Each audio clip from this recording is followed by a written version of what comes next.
Hello and welcome to a brand new edition of QB1 with elite level quarterback expert Crissy Froyd, and she's here to talk LSU QB Myles Brennan. So, Crissy, how much does Brennan's experience help him in winning this quarterback competition going on at LSU? I think it's huge, honestly, because even though Brennan, his ceiling's not what a lot of people seem to have thought it was throughout his recruitment. At least he hasn't shown that to this point. But to have been there, to have developed chemistry with some of these guys, to have spent time in Baton Rouge, even though the offense is going to be obviously a little bit different, Ed Ogeron's gone. There have been multiple coaching changes since Myles Brennan has been there. But I mean, he is the older guy. And I think that helps kind of make, when we look at quarterbacks kind of with the ceiling and the floor, I think this is a quarterback with a relatively high floor, if you will, just because of how long he spent there. Do you feel he ever has truly risen to the occasion while he's been in Baton Rouge?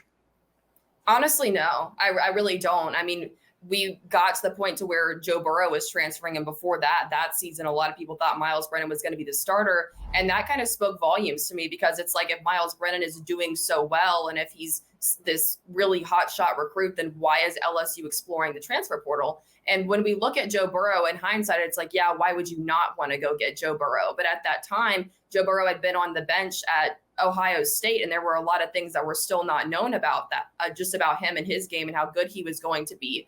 So that goes to show the lack of confidence to me that they had in Brennan at that point in time. And then whenever he did start the season as a starter, opened against Mississippi State, I mean, this is a player that's been there for a while. He doesn't have a ton of game experience necessarily, as far as starting and finishing seasons goes, but he really went in there and just looked lost. He was constantly getting stuck on one read, was having some decision-making issues. And then throughout that season started to get better and started to find himself, became pretty accurate, became a good leader. And so I think that's kind of where the question lies. And he got injured. And so we wonder, can he build upon that in a big way? Can he use this experience that he has? But there's really just not a lot of things that wow you and pop off the charts that make you think that he's going to have some huge rise. And that's quite frankly why he's not being talked about as an NFL prospect right now, despite the fact this is his last year. And that's interesting. You mentioned that if he's being talked about as an NFL prospect, that's the ultimate goal for all these players, considering everything you mentioned where he's not, reaching his full potential.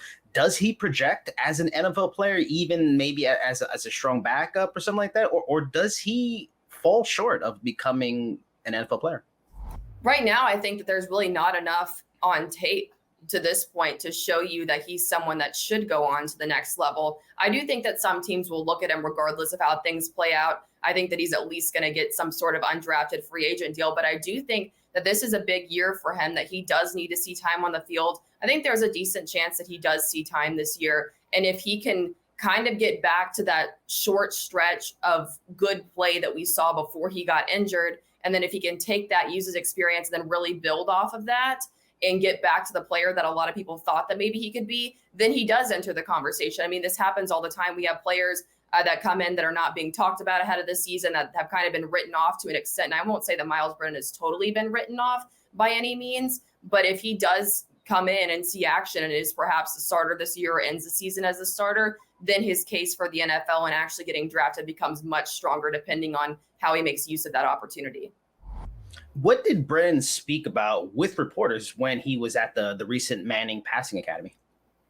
I think it was just kind of the vibe of going into the season, the things that he's working on, his mindset. I think that he's in a good place. I think that he's confident in himself and what he can do. And I think that he's confident in the work that he's put in this off season. And I think that, I mean, you have to have that mindset that going into this situation, because I wouldn't say that his back's up against the wall, but LSU, ever since Joe Burrow came there, has been not necessarily a quarterback school, but they're very much headed there, because before that, LSU was kind of totally not known for quarterbacks. They were known for their defense and then some of the other supporting cast pieces that they had.